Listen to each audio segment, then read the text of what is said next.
Death is the one thing every human being has always had in common.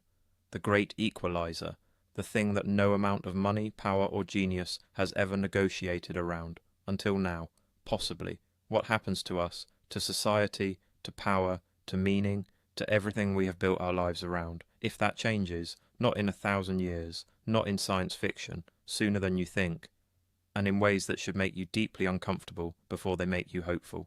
This video is not about whether immortality is possible. The science on that is genuinely uncertain, and anyone who tells you they know the answer is lying. It is about something more important. What kind of world does longevity arrive in? And are we remotely ready for it? Because that question has answers. And some of them are genuinely dark. I want to be honest with you about something before we start. I'm a 60-something man sitting in front of a laptop. And when I first started looking into this properly, my instinct was the same as yours probably is right now. This sounds like science fiction. Living indefinitely, reversing aging, defeating death. These are the plots of films and novels, not things that serious scientists talk about with straight faces. That was my assumption, and then I looked at what is actually being researched. By whom? With how much money? In which universities? Published in which journals? And I had to update my thinking, because this is not science fiction, not anymore. It is science, early, uncertain, unproven, in humans, but real science conducted by serious people at serious institutions. So let me show you what changed my mind. In 2013, a scientist named David Sinclair at Harvard Medical School published research suggesting that aging is not simply wear and tear, it is a loss of information, specifically a loss of the epigenetic information that tells each cell in your body what kind of cell it is and how to behave. And if aging is information loss, the question becomes, can that information be restored? Sinclair's research suggests it can. In laboratory experiments, his team has reversed aging in mouse cells, in mouse eyes, and in mouse brains, restoring function that had been lost to age. The mice got measurably younger, not just healthier, younger. This is not fringe science, this is Harvard, this is published in Nature, this is being replicated and extended by research teams around the world. Separately, a class of drugs called senolytics has shown the ability to clear out senescent cells, the damaged, zombie-like cells that accumulate as we age and poison the tissue around them. In animal studies, clearing these cells extended healthy lifespans significantly. Human trials are underway. Calico, a research company funded by Google, has been quietly working on the biology of aging since 2013 with a budget that runs into the billions. Jeff Bezos has invested heavily in a longevity startup called Altos Labs. Bryan Johnson, a Silicon Valley entrepreneur, is spending millions of dollars a year on a personal program to reverse his own biological age and publishing the results publicly. The money going into this field is not the money of dreamers, it is the money of people who have made enormous bets on difficult technical problems before and been right. That doesn't mean they will succeed, but it means the question is no longer if humanity will seriously attempt to defeat aging. It already is. So, what actually happens if it works? Let's start with the most obvious thing and work outward. If people stop dying of age, the population grows. Currently, roughly 150,000 people die every day worldwide. The vast majority of those deaths are age-related. Remove aging from the equation, and you remove most of that natural population turnover. The planet's carrying capacity, the number of people it can sustainably support, is already a source of serious concern at 8 billion. A world where people stop dying but continue having children would face a population crisis of a scale we have never encountered. The response to this is usually, well, people would stop having children if they knew they were going to live forever. Maybe. But that assumes rational behaviour at a civilizational scale. And human history does not suggest we are reliable at that.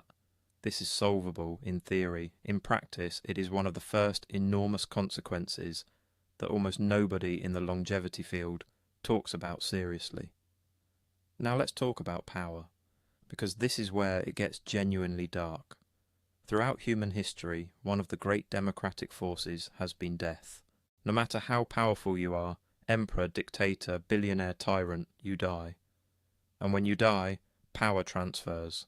Not always fairly, not always to better people, but it transfers.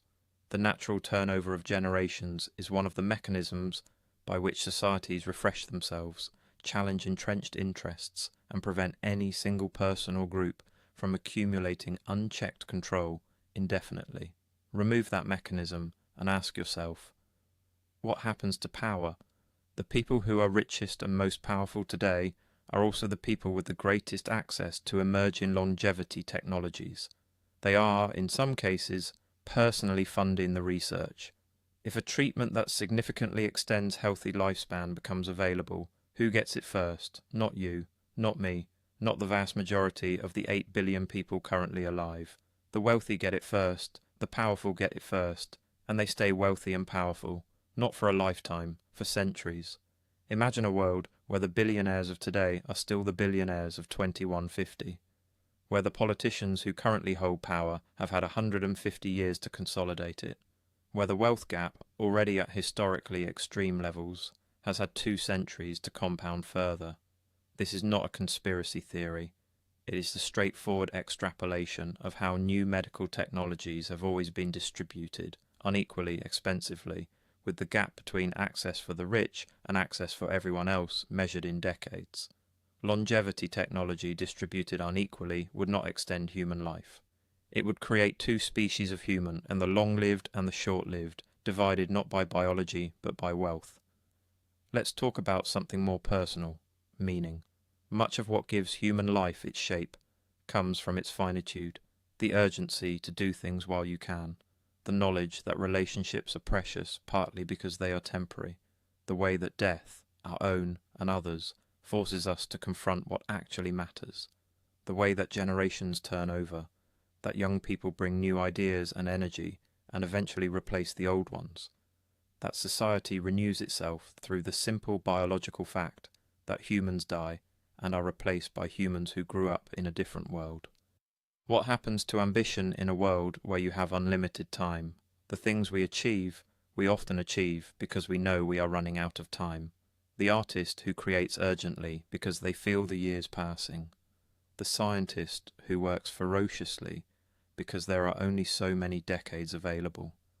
The parent who is present with their children because childhood is short and they know it. Give a person 1,000 years and watch what happens to urgency. I am not saying people would stop achieving things. I am saying the relationship between time and meaning would change in ways we cannot fully predict, and some of those changes might not be improvements. There is also the question of experience. Human memory is not a hard drive. It is reconstructive, selective, and finite in its effective capacity. We already struggle to maintain coherent personal identity across a single lifetime, to reconcile who we were at 20 with who we are at 60, to integrate decades of experience into a continuous self. What happens to identity across 500 years? The person you are at 500 would share almost nothing experiential with the person you were at 20. The relationships, the cultural context, the beliefs, the fears, all transformed beyond recognition multiple times over. Are you still the same person? In what meaningful sense? These are not just philosophical puzzles. They are practical questions about what a very long human life would actually feel like from the inside, and nobody has an answer because nobody has ever lived one. So where does this leave us? I think the honest position is this. The science is real. The progress is genuine. Some form of significant life extension, not necessarily immortality, but meaningfully longer healthy lifespans, is likely within reach in the coming decades. Not for everyone, not immediately, but for some people in some places sooner than most people expect, and we are almost completely unprepared for what that means. The longevity researchers are thinking hard about the biology. Almost nobody is thinking equally hard about the consequences. The political consequences, the economic consequences, the social consequences, the deeply personal consequences of what it means to be a human being who does not die on schedule. History suggests we will develop the technology first and ask the questions later. We have done it with nuclear weapons. We have done it with social media. We are arguably doing it with artificial intelligence right now. Longevity may be next, And the questions it raises about power, about equality, about meaning, about what makes us human, are not questions that science can answer. They are questions that we have to answer, all of us, before the technology makes the decision for us. Because the most important thing about the possibility of living forever is not whether it's achievable. It's what kind of world we want it to arrive in. In my next video, I want to go deeper on artificial intelligence, not the chatbots and image generators, but what comes after. Artificial general intelligence. The thing that could make everything else in this series look like a minor footnote. What it is, how close we actually are, and why it might be the last invention humanity ever needs to make. If this gave you something to think about, hit like, it helps more people find these ideas. Subscribe for a new video every week. The future isn't going to wait, neither should we.